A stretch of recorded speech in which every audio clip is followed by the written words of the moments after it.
मैं आपको एक क्वेश्चन पूछ सकता हूँ, एक ऑनेस्ट क्वेश्चन। कितने फैमिलीज, कितने में से आप लोगों ने स्टडी अब्रॉड का डिसीजन लिया है एक चीज़ होप करते हुए कि बस होपफुली सब ठीक हो जाए?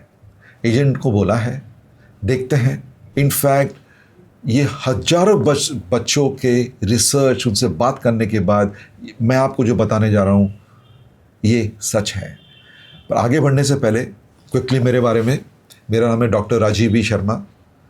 People usually call me doctor RBS। मैं एक ग्लोबल कैरियर स्ट्रैटेजिस्ट हूँ, एक एकेडमिक मेंटर हूँ। नाउ मैं आपको एक्सप्लेन करता हूँ कि गैस वर्क या खाली एजेंट डिपेंडेंसी क्यों फेल होती है। मोस्ट ऑफ द फैमिलीज एक पैटर्न को फॉलो करती हैं। वो डिपेंड करती है कंप्लीटली एक एजेंट्स के शॉर्टलिस्टेड उस पर, उसके कंट्री सजेशन पे, रैंकिंग लिस्ट के ऊपर, और वो क्विक डिसीजन लेने की कोशिश करते हैं।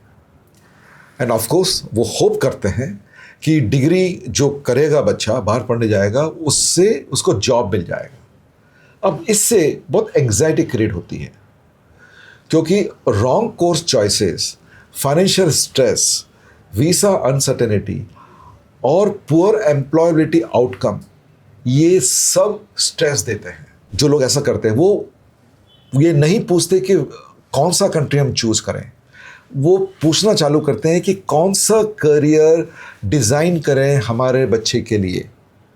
एक बार वो क्लैरिटी आ गई तो फिर एजेंट्स एंड कंसल्टेंट वो खाली एग्जीक्यूटर बन जाते हैं, वो डिसीजन मेकर नहीं होते हैं, और इससे आपका फियर रिड्यूस होगा। इन बच्चों से, पेरेंट्स से बात करने के बाद एक्चुअली फैमिलीज ना फेल नहीं होती हैं क्योंकि उनके पास एम्बिशन नहीं है। वो फेल इसलिए होती हैं कि डिसीजंस रॉन्ग ऑर्डर में डिसाइड किया है, ऑर्डर नॉट रॉन्ग है।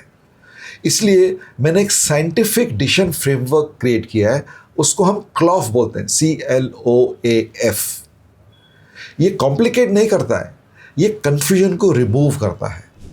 मैं अब इस मेथड को मैं एक सीक्वेंस में आपको देना चाहूँगा और करेक्ट ऑर्डर में करना चाहूँगा जिसको successful students and family follow करते हैं। बाय द वे ये पूरा हमारा पेटेंटेड है, उसको क्लॉफ मेथड बोलते हैं। फर्स्ट स्टेप है career clarity.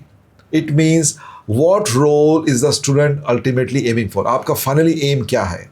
Second step skills and profile assessment, आपकी स्ट्रेंथ किस में है, आज आपकी गैप क्या है, उस पर आप क्या बिल्डअप कर रहे हो।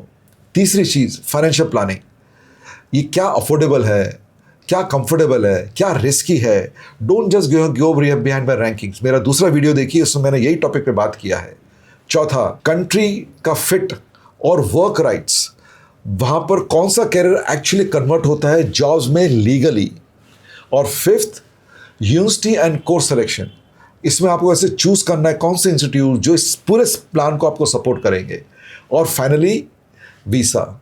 सो एज एन एग्जीक्यूशन स्टेप आपका कोई भी गैसिंग गेम नहीं है, और अगर आप ये सीक्वेंस फॉलो करेंगे तो आपकी मिस्टेक्स रिड्यूस हो जाएंगी ड्रामेटिकली। बट अगर आपने ये स्टेप्स मिस किए, रिवर्स किए, तो you will have lot of challenge, you will have lot of stress, emotionally, financially, job wise, everything. Family मेरे से एक सिंपल क्वेश्चन पूछते हैं कि सर डिग्री के बाद जॉब मिलेगा ना, और मेरा ऑनेस्ट आंसर हमको रहता है इसलिए नहीं मिलेगा कि आपको होप है, जॉब इसलिए नहीं मिलेगा कि आप रैंक यूनिवर्सिटी में कर रहे हैं, इसलिए नहीं मिलेगा कि किसी एजेंट ने, किसी काउंसलर ने आपको प्रॉमिस किया है।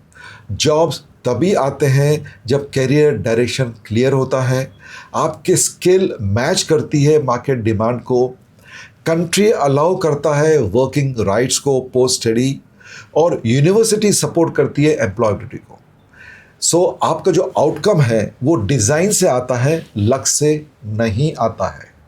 So in study abroad there is no hope, there is no luck, there is no गैसवर्क।